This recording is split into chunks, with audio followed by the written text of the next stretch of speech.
Hello students, welcome back to my YouTube channel. ನಾನು ನಿಮಗೆ ಇವತ್ತಿನ ವಿಡಿಯೋದಲ್ಲಿ ಇಂಡಿಯನ್ ಅಕೌಂಟಿಂಗ್ ಸ್ಟ್ಯಾಂಡರ್ಡ್ 16 ಅಂದರೆ ಪ್ಲ್ಯಾಂಟ್ ಪ್ರಾಪರ್ಟಿ ಇಕ್ವಿಪ್ಮೆಂಟ್ನಲ್ಲಿ ಡಿಪ್ರಿಸಿಯೇಷನ್ ಕ್ಯಾಲ್ಕುಲೇಷನ್ ಕೊಟ್ಟಾಗ ಹೇಗೆ ಪ್ರಾಬ್ಲಮ್ ಮಾಡಬೇಕು ಅನ್ನೋದನ್ನು ತಿಳಿಸ್ಕೊಡ್ತಾ ಇದ್ದೀನಿ. ಕ್ವಶನ್ ಪೇಪರ್ ಪ್ರಾಬ್ಲಮ್ ಇದು. ಒಂದು ಎಂಟಿಟಿಯವರು ಅಸೆಟನ್ನು 50 ಲ್ಯಾಕಿಗೆ ಪರ್ಚೇಸ್ ಮಾಡಿದರೆ, ಡಿಪ್ರಿಸಿಯೇಷನ್ ಅವರು 10% ರಿಡ್ಯೂಸಿಂಗ್ ಬ್ಯಾಲೆನ್ಸ್ ಮೆಥಡ್ನಲ್ಲಿ ಡಿಪ್ರಿಸಿಯೇಷನ್ ಮಾಡ್ತಾ ಇದ್ದಾರೆ. 3 ವರ್ಷ ಆದಮೇಲೆ ಅವರು ಮತ್ತೆ ಡಿಸೈಡ್ ಮಾಡಿದರೆ ಸ್ಟ್ರೈಟ್ ಲೈನ್ ಮೆಥಡನ್ನು ಅಡಾಪ್ಟ್ ಮಾಡ್ಕೊಳ್ಬೇಕು ಅಂತ ಡಿಸೈಡ್ ಮಾಡಿದ್ದಾರೆ. ಹಾಗಾದರೆ ಇನ್ನು ಉಳಿದಿರುವಂಥ 8 ವರ್ಷಕ್ಕೆ ಡಿಪ್ರಿಸಿಯೇಷನ್ ಹೇಗಾಗುತ್ತೆ ಮತ್ತು ಡಿಪ್ರಿಸಿಯೇಷನ್ ಪ್ರತಿ ವರ್ಷಕ್ಕೆ ಏನು ಅಮೌಂಟ್ ಆಗುತ್ತೆ ಅನ್ನೋದನ್ನು ನೀವು ಕ್ಯಾಲ್ಕುಲೇಷನ್ ಮಾಡಬೇಕು. ಫಸ್ಟ್ 3 ಇಯರ್ಸಿಗೆ ರಿಡ್ಯೂಸಿಂಗ್ ಬ್ಯಾಲೆನ್ಸ್ ಮೆಥಡ್ನಲ್ಲಿ ಡಿಪ್ರಿಸಿಯೇಷನ್ ಮಾಡಬೇಕು. ಉಳಿದಿರುವಂಥ 8 ಇಯರ್ಸಿಗೆ ಅಂದರೆ ಟೋಟಲ್ ಆಗಿ 11 ಇಯರ್ಸಿಗೆ ನೀವು ಡಿಪ್ರಿಸಿಯೇಷನ್ ಕ್ಯಾಲ್ಕುಲೇಷನ್ ಮಾಡಬೇಕು. ಫಸ್ಟ್ 3 ಇಯರ್ಸಿಗೆ ರಿಡ್ಯೂಸಿಂಗ್ ಬ್ಯಾಲೆನ್ಸ್ ಮೆಥಡ್ನಲ್ಲಿ, ಉಳಿದಿರುವಂಥ 8 ಇಯರ್ಸಿಗೆ ಸ್ಟ್ರೈಟ್ ಲೈನ್ ಮೆಥಡ್ನಲ್ಲಿ ನೀವು ಡಿಪ್ರಿಸಿಯೇಷನನ್ನು ಕ್ಯಾಲ್ಕುಲೇಷನ್ ಮಾಡಬೇಕು. Easy problem. ಫಸ್ಟ್ ಇಯರಿಗೆ ಕಾಸ್ಟ್ ಅಮೌಂಟ್ ಎಷ್ಟಿದೆ? 50 ಲಕ್ಷ ರೂಪಾಯಿಗೆ ಮೆಷಿನನ್ನು ತಗೊಳ್ತಾ ಇದ್ದಾರೆ, ಅದೊಂದು ಅಸೆಟನ್ನು ತಗೊಳ್ತಾ ಇದ್ದಾರೆ. ರೇಟ್ ಆಫ್ ಡಿಪ್ರಿಸಿಯೇಷನ್ ಕ್ವಶನಲ್ಲೇ ಕೊಟ್ಟಿದ್ದಾರೆ. ರೇಟ್ ಆಫ್ ಡಿಪ್ರಿಸಿಯೇಷನ್ 10% ಅಂತ ಕೊಟ್ಟಿದ್ದಾರೆ. ಸೊ ಅಲ್ಲಿಗೆ ಡಿಪ್ರಿಸಿಯೇಷನ್ ಅಮೌಂಟ್ ಏನಾಗುತ್ತೆ ಅಂತಂದರೆ 50 ಲ್ಯಾಕಿಗೆ 10% ಮಾಡಿದಾಗ 5 ಲ್ಯಾಕ್ ಡಿಪ್ರಿಸಿಯೇಷನ್ ಅಮೌಂಟ್ ಆಗುತ್ತೆ. ಸೊ ಕ್ಯಾರಿಂಗ್ ಅಮೌಂಟ್ ಏನಾಗುತ್ತೆ? 50 ಲಕ್ಷದಲ್ಲಿ 5 ಲಕ್ಷ ರೂಪಾಯಿ ಡಿಪ್ರಿಸಿಯೇಷನ್ ಕಳೆದಾಗ ಕ್ಯಾರಿಂಗ್ ಅಮೌಂಟ್ ಸಿಗುತ್ತೆ. 50 lakh minus 5 lakh 45 lakh carrying amount ಆಗುತ್ತೆ. ಸೊ ಫಸ್ಟ್ ಇಯರಿಗೆ ಡಿಪ್ರಿಸಿಯೇಷನ್ ಕ್ಯಾಲ್ಕುಲೇಷನ್ ಮಾಡಿ ಆಯಿತು. ಫಸ್ಟ್ ಇಯರಿಗೆ depreciation amount 5 lakh. Next second ಇಯರಿಗೂ ಇದೇ ಥರನೇ ಕಂಟಿನ್ಯೂ ಮಾಡ್ತಾ ಹೋಗಬೇಕು. ಸೆಕೆಂಡ್ ಇಯರಿಗೆ ಡಿಪ್ರಿಸಿಯೇಷನ್ ಕ್ಯಾಲ್ಕುಲೇಷನ್ ಮಾಡೋದು ಹೇಗೆ? ರೆಡ್ಯೂಸಿಂಗ್ ಬ್ಯಾಲೆನ್ಸ್ ಮೆಥಡ್ ಅಂತಂದರೆ ಏನು ಕ್ಯಾರಿಂಗ್ ಅಮೌಂಟ್ ಇರುತ್ತೋ ಅದ್ರ ಮೇಲೆ ಡಿಪ್ರಿಸಿಯೇಷನನ್ನು ಕ್ಯಾಲ್ಕುಲೇಷನ್ ಮಾಡಬೇಕು.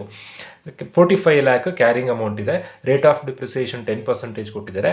45 ಲ್ಯಾಕಿಗೆ 10% ಮಾಡಿದಾಗ 4,50,000 ಆಗುತ್ತೆ. ಸೊ ಕ್ಯಾರಿಂಗ್ ಅಮೌಂಟ್ ಏನಾಗುತ್ತೆ? 40,50,000 ಆಗುತ್ತೆ. ಸೊ ಸೆಕೆಂಡ್ ಇಯರಿಗೆ ಡಿಪ್ರಿಸಿಯೇಷನ್ ಅಮೌಂಟ್ ಎಷ್ಟು? ಸೆಕೆಂಡ್ ಇಯರಿಗೆ ಡಿಪ್ರಿಸಿಯೇಷನ್ ಅಮೌಂಟ್ 4,50,000. ನೆಕ್ಸ್ಟ್ ಥರ್ಡ್ ಇಯರಿಗೆ ಡಿಪ್ರಿಸಿಯೇಷನ್ ಕ್ಯಾಲ್ಕುಲೇಷನ್ ಮಾಡಬೇಕು. ಕ್ಯಾರಿಂಗ್ ಅಮೌಂಟ್ ಮೇಲೆ 40,50,000. ಏನು ಡಿಪ್ರಿಸಿಯೇಷನ್ ಅಂತಂದರೆ 50 ಲಕ್ಷ ರೂಪಾಯಿ ಇತ್ತು, 5 ಲಕ್ಷ ರೂಪಾಯಿ ಅದರ ವ್ಯಾಲ್ಯೂ ಕಮ್ಮಿ ಆಯಿತು. ಹಾಗಾದರೆ ಈಗ ಅದರ ವ್ಯಾಲ್ಯೂ ಎಷ್ಟು? ಫಸ್ಟ್ ಇಯರ್ ಎಂಡಿಗೆ ಅದರ ವ್ಯಾಲ್ಯೂ 45 ಲ್ಯಾಕ್. ಸೆಕೆಂಡ್ ಇಯರಿಗೆ 45 ಲ್ಯಾಕ್ ಇರುತ್ತೆ, ಮತ್ತೆ 4,50,000 ರೂಪಾಯಿ ಕಮ್ಮಿ ಆಯಿತು. Depreciation means decrease in the value of N asset. ಕಮ್ಮಿ ಆದಮೇಲೆ ಈಗ ಅದರ ವ್ಯಾಲ್ಯೂ ಎಷ್ಟು? 40,50,000. ಥರ್ಡ್ ಇಯರಿಗೆ 40,50,000 ಇತ್ತು, ಅಗೇನ್ 10% 4,05,000. ಲೆಸ್ ಮಾಡಿದಾಗ ಬರೋಂಥ ಆನ್ಸರ್ 36,45,000 ಆಗುತ್ತೆ. ಸೊ ಥರ್ಡ್ ಇಯರಿಗೆ ಡಿಪ್ರಿಸಿಯೇಷನ್ ಅಮೌಂಟ್ ಎಷ್ಟು? ಥರ್ಡ್ ಇಯರಿಗೆ depreciation amount 4,05,000. Next third year ಆದಮೇಲೆ ಕ್ವಶನಲ್ಲೇ ಕೊಟ್ಟಿದ್ದಾರೆ, at the end of the third year entity estimates that the remaining useful life of the asset. Third year ಆದಮೇಲೆ ಅದ್ರ ಯೂಸ್ಫುಲ್ ಲೈಫ್ ಎಷ್ಟು ಅಂತಂದರೆ 8 ಇಯರ್ಸ್. ದೆನ್ ಸ್ಟ್ರೈಟ್ ಲೈನ್ ಮೆಥಡ್ನಲ್ಲಿ depreciation calculation ಮಾಡಿ ಅಂತ ಕೊಟ್ಟಿದ್ದಾರೆ. ಸೊ ಇನ್ನು ಉಳಿದಿರೋಂಥ 8 ವರ್ಷಕ್ಕೆ ಅಂದರೆ 4, 5, 6, 7, 8, 9, 10, 11 ಒಟ್ಟು 11 ವರ್ಷಕ್ಕೆ ನೀವು ಡಿಪ್ರಿಸಿಯೇಷನ್ ಕ್ಯಾಲ್ಕುಲೇಷನ್ ಮಾಡಬೇಕು. 11 ಹೇಗೆ ಬಂತು ಅಂತಂದರೆ ಫಸ್ಟು 3 ಇಯರಿಗೆ ರೆಡ್ಯೂಸಿಂಗ್ ಬ್ಯಾಲೆನ್ಸ್ ಮೆಥಡ್ನಲ್ಲಿ, ಇನ್ನು ಉಳಿದಿರೋಂಥ 8 ಇಯರ್ಸ್ 1, 2, 3, 4, 5, 6, 7, 8 ಇಯರ್ಸಿಗೆ ಡಿಪ್ರಿಸಿಯೇಷನ್ ಕ್ಯಾಲ್ಕುಲೇಷನ್ ಮಾಡೋದು ಹೇಗೆ ಅಂತಂದರೆ ಸ್ಟ್ರೈಟ್ ಲೈನ್ ಮೆಥಡ್ನಲ್ಲಿ ಡಿಪ್ರಿಸಿಯೇಷನ್ ಕ್ಯಾಲ್ಕುಲೇಷನ್ ಮಾಡಬೇಕು. ಸ್ಟ್ರೈಟ್ ಲೈನ್ ಮೆಥಡಿಗೆ ಫಾರ್ಮುಲಾ ಏನು? Cost minus scrap value divided by life. Cost ಎಷ್ಟು? 50 ಲ್ಯಾಕ್ ತಗೊಳ್ಳೋದಲ್ಲ. ಥರ್ಡ್ ಇಯರ್ ಎಂಡಿಗೆ ಅದರ ವ್ಯಾಲ್ಯೂ ಎಷ್ಟಿದೆ? 36,45,000 ಇದೆ. 36,45,000 ಮೈನಸ್ ಸ್ಕ್ರ್ಯಾಪ್ ವ್ಯಾಲ್ಯೂ. ಕ್ವಶನಲ್ಲಿ ಎಲ್ಲೂ ಕೂಡ ಸ್ಕ್ರ್ಯಾಪ್ ವ್ಯಾಲ್ಯೂ ಕೊಡಲಿಲ್ಲ. Scrap value 0 divided by life ಎಷ್ಟು ಅಂತ ಕೊಟ್ಟಿದ್ದಾರೆ? ರಿವೈಸ್ಡ್ ಲೈಫ್ 8 ಇಯರ್ಸ್ ಅಂತ ಕೊಟ್ಟಿದ್ದಾರೆ. ಸೊ 36,45,000 ಮೈನಸ್ 0 ಡಿವೈಡೆಡ್ ಬೈ 8 ಮಾಡಿದಾಗ ಡಿಪ್ರಿಸಿಯೇಷನ್ ಅಮೌಂಟ್ ಸಿಗುತ್ತೆ.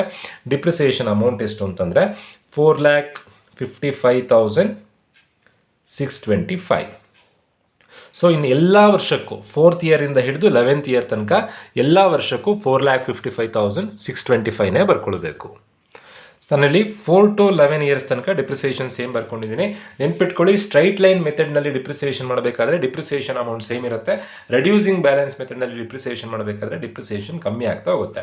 ಫಸ್ಟು 3 ಇಯರ್ಸಿಗೆ ನಾವು ರೆಡ್ಯೂಸಿಂಗ್ ಬ್ಯಾಲೆನ್ಸ್ ಮೆಥಡ್ನಲ್ಲಿ ಡಿಪ್ರಿಸಿಯೇಷನ್ ಕ್ಯಾಲ್ಕುಲೇಷನ್ ಮಾಡಿದ್ವಿ. ಇನ್ನು ಉಳಿದಿರುವಂಥ 8 ಇಯರ್ಸಿಗೆ ಸ್ಟ್ರೈಟ್ ಲೈನ್ ಮೆಥಡ್ನಲ್ಲಿ ಡಿಪ್ರಿಸಿಯೇಷನ್ ಕ್ಯಾಲ್ಕುಲೇಷನ್ ಮಾಡಿದ್ವಿ. ಸೊ ಟೋಟಲ್ ಆಗಿ 3 + 8 11 ಇಯರ್ಸಿಗೆ ಡಿಪ್ರಿಸಿಯೇಷನ್ ಕ್ಯಾಲ್ಕುಲೇಷನ್ ಮಾಡಲಿಕ್ಕೆ ಕೊಟ್ಟಿದ್ರು. 11 ಇಯರ್ಸಿಗೂ ಡಿಪ್ರಿಸಿಯೇಷನ್ ಕ್ಯಾಲ್ಕುಲೇಷನ್ ಮಾಡಿ ಆಯಿತು. First year depreciation 5 lakh, second year depreciation 4,50,000, third year depreciation 4,05,000, ಇನ್ನು ಉಳಿದಿರುವಂಥ ಎಲ್ಲ ವರ್ಷಕ್ಕೆ ಡಿಪ್ರಿಸಿಯೇಷನ್ 4,55,625. ಸೊ ಈ ಥರದಲ್ಲಿ ನೀವು ಡಿಪ್ರಿಸಿಯೇಷನ್ ಕ್ಯಾಲ್ಕುಲೇಷನ್ ಮಾಡಬೇಕಾಗತ್ತೆ. ಹೋಪ್ ವಿಡಿಯೋ ಅರ್ಥ ಆಗಿದೆ ಅಂತ ಅನ್ಕೊಳ್ತಾ ವಿಡಿಯೋ ಮುಗಿಸ್ತಾ ಇದ್ದೀನಿ. Thank you.